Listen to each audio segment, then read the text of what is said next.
తెలంగాణ రాష్ట్రం మహబూబాబాద్ జిల్లా కొమ్మగూడెం గ్రామంలో కట్నం వేధింపులు దారుణ హత్యకు దారితీసిన ఘటన వెలుగులోకి వచ్చింది.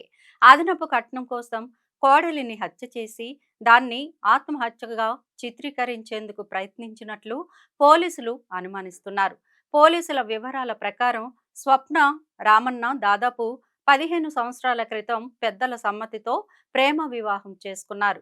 పెళ్లి సమయంలో స్వప్న కుటుంబం నుంచి 3 లక్షల నగదు, 8 తులాల బంగారం ఇచ్చారు. ఆ తర్వాత కూడా మరోసారి 1 ఎకరం పొలం కట్నంగా ఇచ్చినప్పటికీ వేధింపులు మాత్రం కొనసాగినట్లు తెలుస్తోంది. తాజాగా స్వప్నను తీవ్రంగా హింసించి హత్య చేసిన నిందితులు ఘటనను ఆత్మహత్యగా మలచేందుకు ప్రయత్నించి అక్కడి నుంచి పరారైనట్లు సమాచారం. విషయం బయటపడటంతో గ్రామంలో ఉద్రిక్త వాతావరణం నెలకొంది. సమాచారం అందుకున్న పోలీసులు కేసు నమోదు చేసి దర్యాప్తు చేపట్టారు.